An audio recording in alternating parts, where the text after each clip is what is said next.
Boa noite, sejam todos bem-vindos ao Festival das Tulhas na versão online.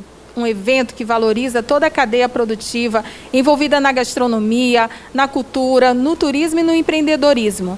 Eu sou Elda Damasceno, turismóloga, professora pós-graduada em gestão, mercadologia e consultoria em turismo, consultora de mesa posta e arte de receber. E também sócia proprietária da Oficina de Eventos, empresa que atua no ramo de organização de eventos e cerimonial desde 2001. Boa noite! Grandes Descobertas é o tema da 4ª edição do Festival das Tulhas, que desde esta manhã até quinta-feira iremos contar com a participação de chefes do Maranhão e de todo o Brasil, de renome nacional e internacional. O festival esse ano conta com a participação de diversos profissionais, como sommeliers, mixologistas, mestres cervejeiros, pesquisadores, técnicos, empresários do ramo de alimentos e bebidas, cerimonial, empresas organizadoras de eventos, alunos, jornalistas, designers, artesãos, representantes de instituições de ensino e do poder público. Eu sou Valquíria Moraes, turismóloga, pós-graduada em gestão mercadológica e consultoria em turismo, pós-graduada em gestão pública, organizadora de eventos e cerimonialista, sócia-diretora das empresas Mix Eventos e Cerimonial e da Surpresa.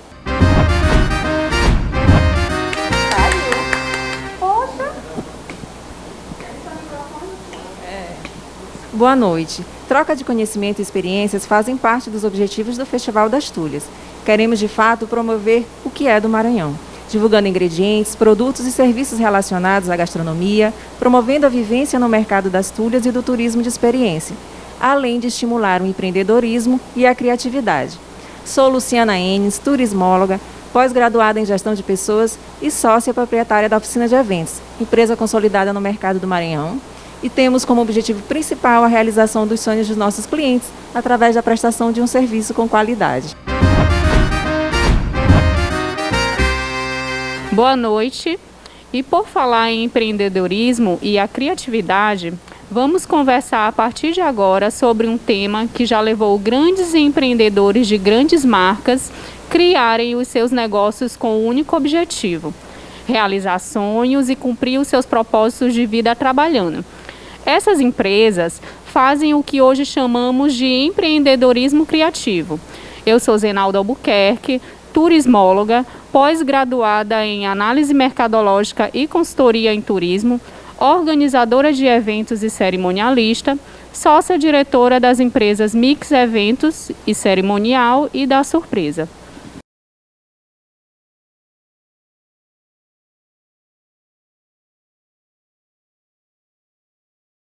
Convidamos para conversar conosco Hugo Veiga, secretário adjunto de Estado do Turismo do Maranhão.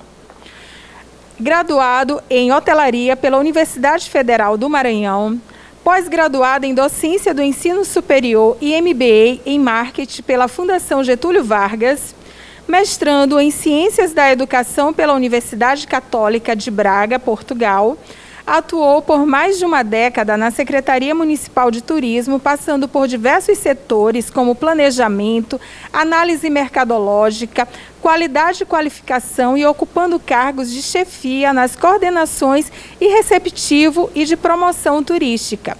Instrutor do IEL-FIEMA, professor convidado do MBA de Marketing da Faculdade Labouro, professor convidado do MBA de Gestão Estratégica de Pessoas da Estácio, professor substituto da UFMA, Universidade Federal do Maranhão, nos cursos de Turismo e Hotelaria. Atualmente ocupa o cargo de secretária adjunto de Turismo do Estado do Maranhão.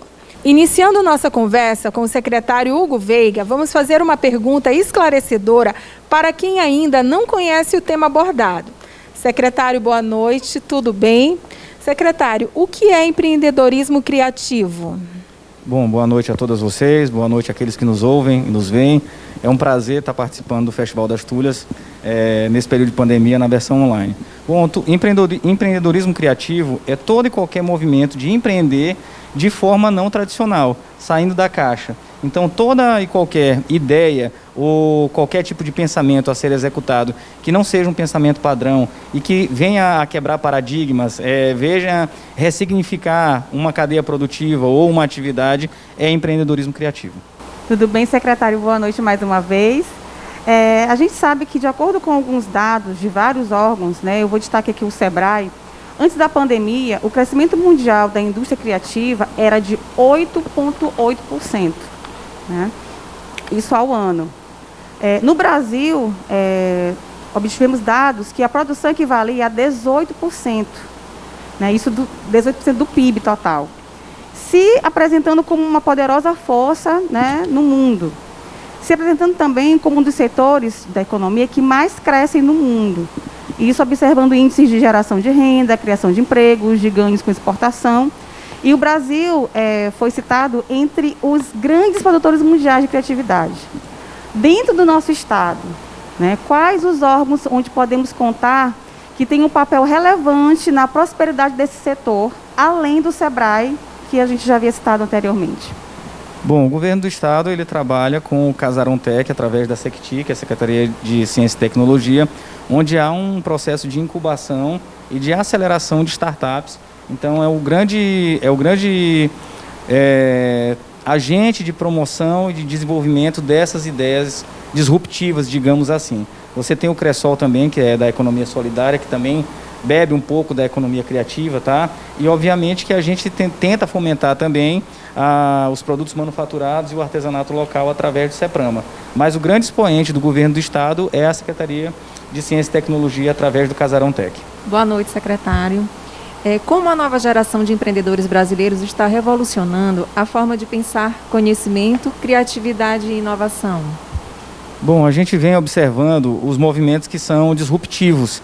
Então, todas as formas de investimento ou de inserção nessa cadeia produtiva, ela tem que partir de um ponto onde ninguém começou. Nós temos o Fast Shopper, que foram dois rapazes que estavam desempregados e tiveram uma ideia de criar um aplicativo para compras de supermercado, né? E a ideia foi tão inovadora, tão disruptiva, que o Mateus, que é uma grande rede atacadista e supermercadista do país, inclusive o Wilson Mateus está na lista dos 10 homens mais ricos do país, se apropriou, de certa forma, dessa ideia, que foi uma ideia disruptiva.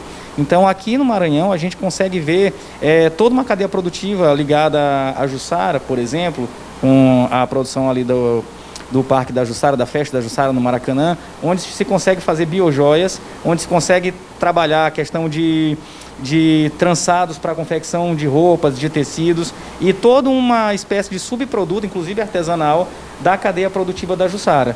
Então a gente consegue observar que maranhense é muito criativo. Inclusive nós temos um dos grandes empreendedores, que é o Pedro Freire aqui, que era de uma família tradicional, dona de um veículo de comunicação importante, que pegou a cultura, a linguagem mais coloquial e colocou isso estampado numa rede de camisarias, que é sucesso muito grande. Hoje em dia ele já está, pode-se dizer que migrando do modelo tradicional de negócios para um modelo mais inovador que foi abraçado pela cidade. Então a gente observa sim que o maranhense, como brasileiro, tem que se virar nos 30 e nesse momento a economia criativa ela aflora com mais força. Boa noite, secretário. O senhor pode destacar um caso assertivo de empreendedorismo criativo no setor do turismo no estado?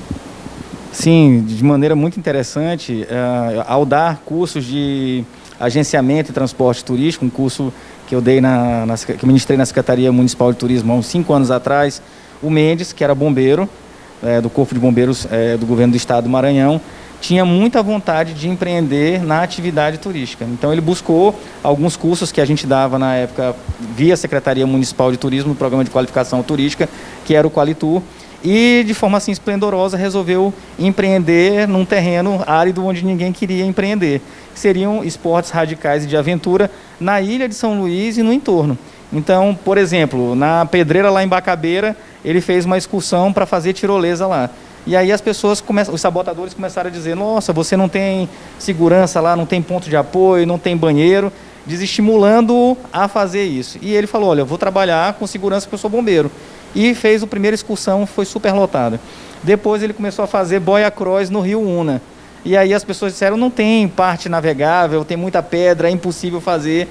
E ele fez, e todos os pacotes lotados. E por último ele começou a colocar caiaques no espigão costeiro, e as pessoas começaram a dizer, mas isso é poluído, ninguém vai querer ir lá. E hoje a Pro Adventure está completando 4 anos, é uma empresa que já está consolidada, trabalhando com turismo de aventura na ilha e no entorno, e ele tendo tipo uma renda que dá 3 vezes mais do que a renda, aproximadamente, do que a renda que ele tinha anteriormente. Então esse é um case muito emblemático que a gente pode destacar. Além da volta, que foi uma pedra que eu cantei para os meus alunos de turismo e hotelaria há 4 anos atrás, que o segmento de bate e volta, de excursões, ele ia voltar com força total. Então você consegue entrar nas redes sociais e tem uma série de, não vou fazer merchandising para essas empresas, mas você consegue ter uma série de empresas que conseguem ter um rendimento muito bom, fazendo inclusive excursões para o entorno dia de semana, que é um terreno que ninguém tinha pensado em prospectar. Né? Então a gente consegue observar que na atividade turística existem pessoas realmente que estão empreendendo porque estão tendo movimentos disruptivos e estão pensando fora da caixa. Secretário, nesse período pós-pandemia, como o senhor acha que a nova geração de empreendedores está revolucionando a forma de pensar conhecimento criativo e inovação? Sei que o senhor já falou aí sobre a questão de pensar fora da caixa, que é importante, mas fale um pouco mais para a gente sobre isso. Bom, eu parto do pressuposto, até porque a gente é instrutor lá do IEL, lá da FIEMA, na parte de empreendedorismo, e eu sempre penso 2 coisas, 2 pensamentos são balizadores.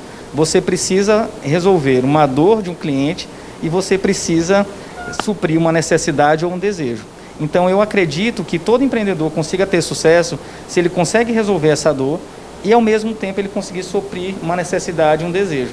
Se ele faz isso de uma maneira não tradicional, se ele faz isso de uma maneira disruptiva, ele vai ter sucesso, porque as pessoas são atraídas pelo novo.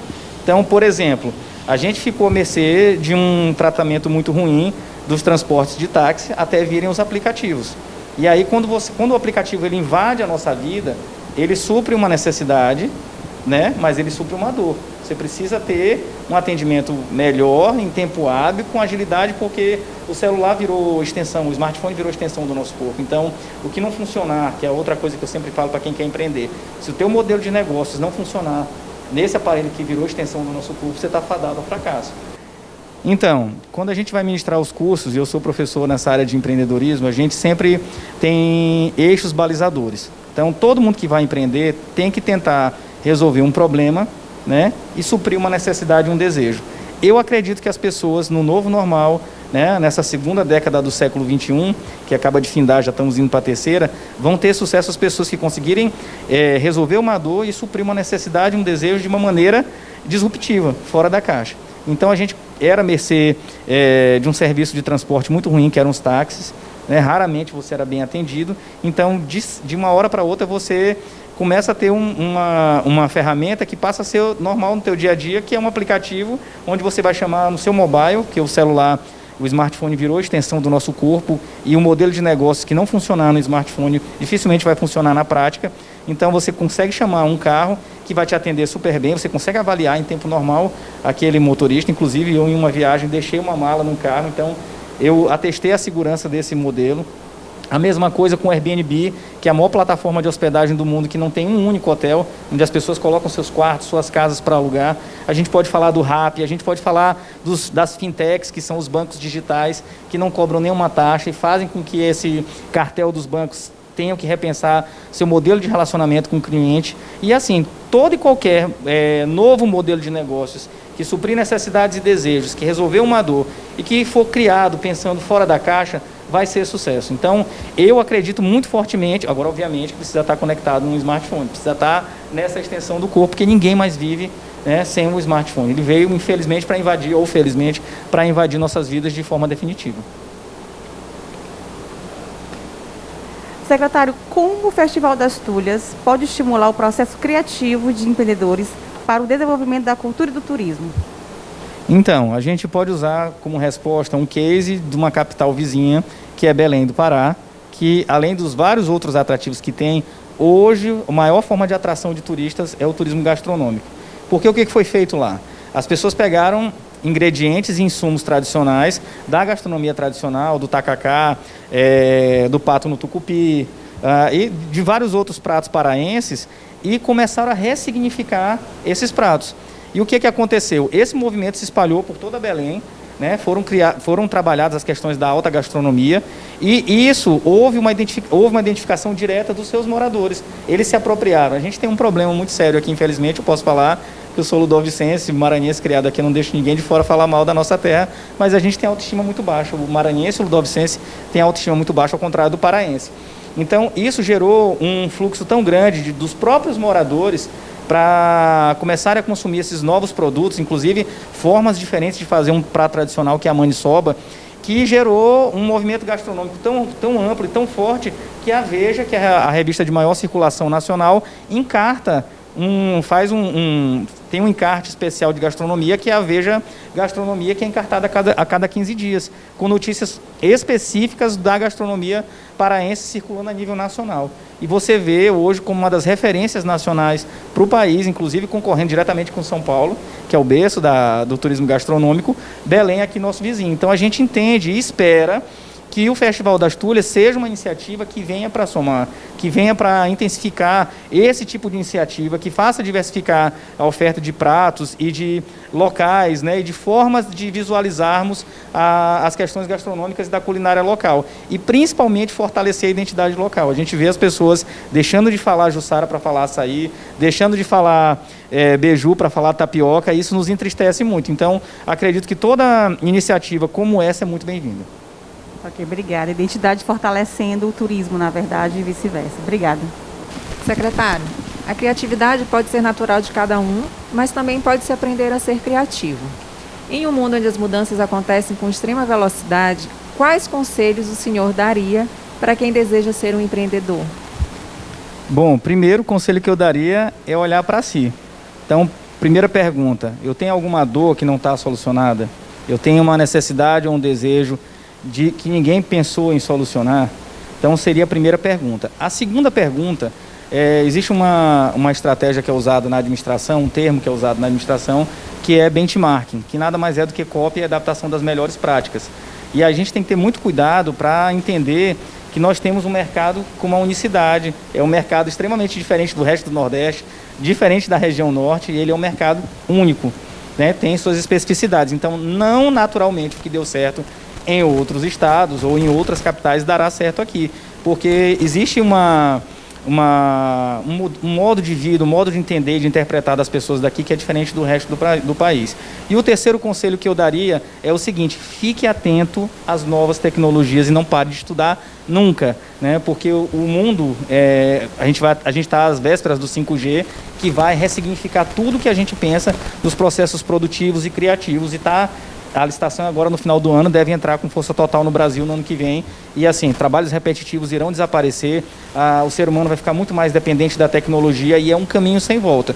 Então, quem seguir esses 3 conselhos e, obviamente, como eu falei desde o começo, pensar de forma disruptiva, fora da caixa, terá sucesso. Secretário, inovar, né? Eu acredito que tenha sido a palavra muito usada nos últimos meses, né? Acho que a pandemia veio, né, para abrir a mente das pessoas e acolher as necessidades, né? E esse pensar fora da caixa, que já foi muito falado aqui, acredito que muitos têm buscado isso, né? O Festival Tulhas, né? Hoje foi só o primeiro dia, né? Temos mais 2 dias.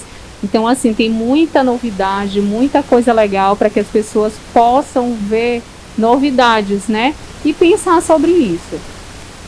Então, quais metodologias de estímulos o senhor recomenda que o participante do Festival Tulhas deva ter para colher frutos dessa inovação? Bom, então, inovar é trazer algo de novo para o seu dia. Então, a partir do momento que se fala de inovação, eu preciso pegar o status quo, quebrar esse status quo para começar um novo status que pode chegar a ser um status quo. Por exemplo, o doce de espécie que a gente usa nas feiras nacionais e internacionais, as pessoas acham que é qualquer outra coisa menos um doce de espécie local. Por quê? Porque vão associar esses sabores com outros sabores de outras localidades. A gente tem coisas que são únicas aqui, inclusive coisas comercialmente muito fortes como o Guaraná Jesus, né? E o Guaraná Jesus, na época que foi inovar com a sua lata, com a sua embalagem, ganhou um prêmio, inclusive, da Heineken, que estava fazendo 100 anos, da Budweiser, perdão, que fazia 100 anos naquela ocasião. Então, as pessoas que vão participar na Casa das Tulhas, que vão participar desse festival, e se querem empreender nessa área, elas têm que pensar duas coisas. Uma é que todo mundo precisa comer, certo? Então, é fisiológico, você precisa se alimentar. E a segunda é que a maioria das pessoas, pelo menos uma vez na semana, se dá o luxo de ter um capricho em relação ao que vai comer, certo? Eu sou uma das pessoas que gosta de experimentar e, assim como eu, o ser humano é curioso por natureza. Então, por que não repensar as formas de fazer? Não desvirtuar, não ficar folclórico, mas pensar em fazer as mesmas coisas de forma diferente, né? Eu já vi recentemente uma pessoa que pegou uma carne de sol e colocou um creme de bacuri em cima.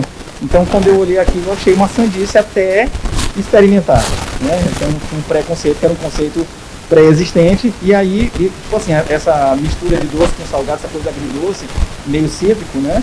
Então, isso me cativou e, tipo assim, foi um soco no estômago para que eu não pensasse dessa forma que não iria funcionar. Tem outra coisa que eu achei muito interessante, eu comi recentemente uma farofa de cuscuz com frutos do mar.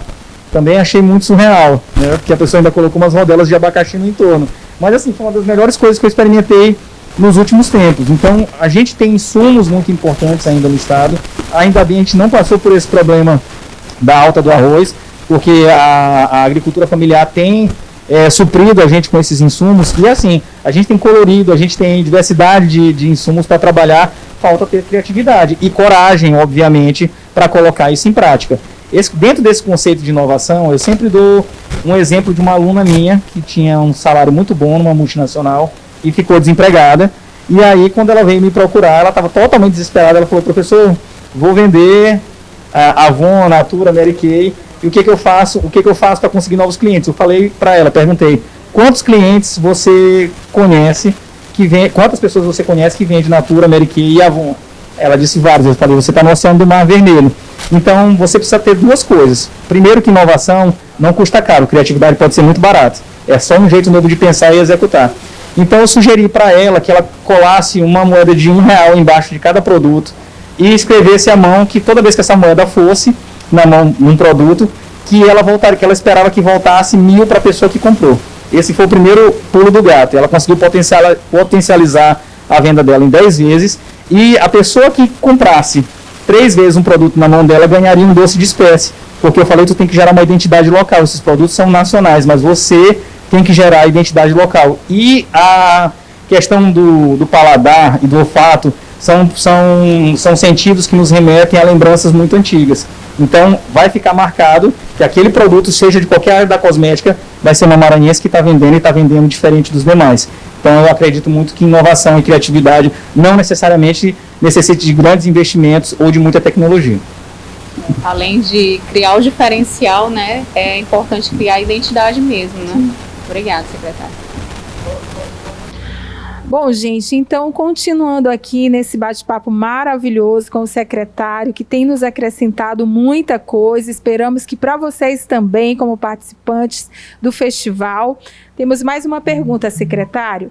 Sob seu olhar, o que é a inovação e o empreendedorismo no setor público? Então, a gente tenta mudar a imagem que as pessoas têm, que o serviço público ele é um serviço frio, ele é ineficaz, que é uma iniciativa que vai trazer transtornos para a população e, na verdade, os serviços públicos foram feitos para dar dinamicidade e praticidade para as pessoas e para os empresários. Eu uso um exemplo que nem é da gente do estado, mas é a Feirinha São Luís, que é uma iniciativa fantástica porque vai trabalhar com a questão da produção a produção agrícola local, hortifrutigranjeiros em geral, vai trabalhar com a questão da economia criativa, vai trabalhar com a questão do artesanato, da gastronomia e vai fazer com que as pessoas redescubram o centro da cidade. E aí, obviamente, que a partir do momento que elas passam a frequentar, passam a reviver nos seus dias, principalmente num domingo, que é um dia mais familiar, ter essa nova rotina, elas passam a aumentar a autoestima dela em relação à cidade também. Então, foi uma iniciativa pioneira que aproximou as pessoas da iniciativa pública. Quando a gente participa de feiras no Brasil todo, a gente tenta fazer com que o Maranhão seja uma coisa colorida, seja um estande gostoso de ser visitado. A gente está sempre muito disponível para tirar as dúvidas, principalmente quando o último dia, normalmente, dessas feiras nacionais e internacionais é para público final. A gente tenta dar a acolhida e mostrar o tanto que o maranhense é anfitrião. Então, todas as nossas ações, quando a gente está em pré-strip, com globais ou com digital influencers, da mesma forma, a gente não blinda essas pessoas, existe um contato dessas pessoas com os empresários e com os habitantes locais. Então, essa forma nova de tentar fazer com que as pessoas vejam a iniciativa pública de uma maneira mais colorida, digamos assim, menos engessada, tem sido o nosso viés de trabalho há muito tempo, tanto de estado quanto de município. Bom, fazer uma perguntinha aqui um pouco mais rebuscada para a gente poder tentar ouvir um pouco mais sobre a conversa tão boa, né, gente? Então, essa justificativa para inovar o setor público, né? Onde a gente pode aplicar essa inovação? É a primeira parte da pergunta, né? E sobre a gestão pública versus empreender criativo, que está, né, super em alta, a gente está falando muito sobre essa coisa da criatividade. Que tipos de estratégias, dentro da sua parte que é turismo, e também envolve um pouco da cultura, a gente pode destacar essa vertente da criatividade, do empreender dentro do setor público? Bom, a gente consegue observar em várias áreas. Recentemente, de maneira muito emblemática, foi feita uma ponte que liga a estrada de Ribamar com a estrada da Maioba, por uma indicação que um usuário do Twitter, numa interação que o usuário do Twitter fez diretamente com o governador. Então isso virou case nacional, as pessoas ficaram super surpresas como uma obra de um porte daquele foi de proposição popular. Então eu acredito que a iniciativa pública, a partir do momento que ela se abre para os pleitos, que ela se abre para as críticas, que ela se abre para as sugestões, ela se aproxima da população e aí começa a exercitar o seu papel de uma maneira melhor. Porque se o setor público ele fica fechado em copas, por exemplo, atividade turística, desde quando eu assumi a Secretaria de Turismo, como secretária adjunta ainda da Secretaria de Cultura e Turismo, obviamente alinhado com então o secretário Diego Galdino, a ideia era estar no campo direto. E eu estava sempre acompanhando as atividades do setor de regionalização, que é o setor que vai passear, entre aspas, que é muito trabalho, né? Mas vai passar por todos os polos turísticos do Maranhão, e a ideia de estar em campo aproximava a gestão pública da iniciativa privada. Segunda coisa, é escutar o empresário. A gente reativou o Conselho Estadual de Turismo na época, que era um canal de comunicação direto com as entidades que representam os empresários. Então, a partir do momento que você retoma o funcionamento do Conselho Estadual de Turismo, você está abrindo para que as entidades que representam o trade, os atores da iniciativa privada, possam estar externando, possam estar contribuindo, possam estar criticando, e a gente fica num processo de escuta ativa muito forte. E eu acredito que todas as iniciativas do governo do estado, tipo a criação de um novo circuito de carnaval, que virou um case de sucesso, que é o circuito Beira-Mar, né? A ideia de fazer um arraial mais familiar lá no IPEM, que foi uma outra iniciativa super assertiva. A gente escuta o que as pessoas que estão frequentando esses lugares, elas têm para nos passar, até como forma de correção de percurso, né? E na gestão do secretário Catulé tem sido da mesma forma. Agora a gente está começando a trabalhar a questão de promoção turística segmentada, por exemplo, esportes à vela, kitesurf, né, que é um segmento, a gente trabalhava de forma mais generalizada e agora está trabalhando por segmento. Isso também vem de indicações que partiram da iniciativa privada. Então, manter esses canais de comunicação abertos e funcionando e sempre estar atento para o que pode gerar mais proximidade com habitantes, com turistas e com empresários do setor. Entendi. Então, turismo, cultura. Quando a gente fala do São João do Carnaval, a gente tem cases maravilhosos para o Brasil inteiro, né, com um modelo. Sem falar também nessa questão que o senhor falou agora do esporte, né? O kitesurf vem tendo um destaque muito grande. A gente recentemente foi agora para Atins e viu a quantidade de pessoas falando do esporte radical, falando de eventos futuros e revistas internacionais vindo para cá para cobrir eventos que vão ter agora. Agora, acho que no final de outubro vai ter um grande evento, né, nessa área. Obrigada. Secretário, para a gente finalizar essa conversa boa, quais os fatores facilitadores e inibidores da inovação e do empreendedorismo no setor público? Bom, inibidores, vamos começar pela parte ruim. Inibidores, a gente precisa gerar quebra de paradigmas, porque existem pessoas que ficam engessadas, principalmente se forem funcionários de longa data, né? A gente não pode generalizar, que seria leviano, mas tipo assim, a gente observa que algumas pessoas que já estão há muito tempo na iniciativa pública têm dificuldade de mudança de comportamento, e isso pode ser inibidor. Mas a gente percebe que o feedback das pessoas que são atendidas, porque se a gente partir do pressuposto que todos nós somos clientes da iniciativa privada e da pública também, em algum momento de nossas vidas, e fatalmente nós precisaremos, ou diariamente, ou pelo menos mensalmente, nos dirigirmos a uma autarquia, seja federal, estadual, municipal, a gente consegue colocar a empatia, né, em primeiro lugar, e consegue ver o reflexo das pessoas que estão sendo atendidas de alguma forma, direta ou indiretamente, presencialmente ou remotamente, em nós mesmos. Então, a busca hoje pela eficácia nos serviços, pela eficiência nos resultados, gerando essa empatia de nós mesmos. Em algum momento a gente vai precisar ser atendido, então a gente passa a atender da forma como a gente gostaria de ser atendido ou da forma como a gente gostaria que os nossos problemas fossem resolvidos. Mas a escuta ativa e essa abertura de comunicação para críticas, sugestões, acredito que a gestão dos canais de ouvidoria,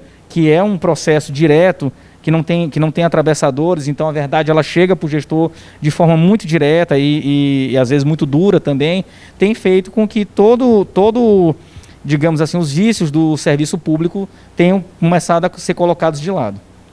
Então, gostaria de agradecer a oportunidade, o convite, me senti muito honrado de ter sido convidado pela Mix Eventos e pela Oficina de Eventos para participar dessa live, me coloco à disposição de todos vocês e achei fantástica a iniciativa de ter uma live, uma conversa, um bate-papo para agregar ainda mais para esse evento fantástico que é o Festival das Tulhas. Parabéns, meninas. Nestes momentos finais, agradecemos você, participante, por estar conosco até agora. Também aproveitamos para ratificar nossos sentimentos de satisfação por participar do Festival das Tulhas, não só no processo de organização, mas também por ter este espaço. Novas Descobertas, que é o tema deste ano, também nos traz muitos ensinamentos. Para finalizar essa noite maravilhosa, obrigada, Júnior Ayub, idealizador desse projeto maravilhoso, que há 4 anos valoriza a nossa cultura, nosso turismo, a arte, a dança e a gastronomia. Parabéns, em nome de todas nós aqui e do nosso convidado, Hugo Veiga. Convidamos você a continuar conosco nesses dias, pois a programação está recheada de assuntos interessantes. A gente continua amanhã até quinta-feira.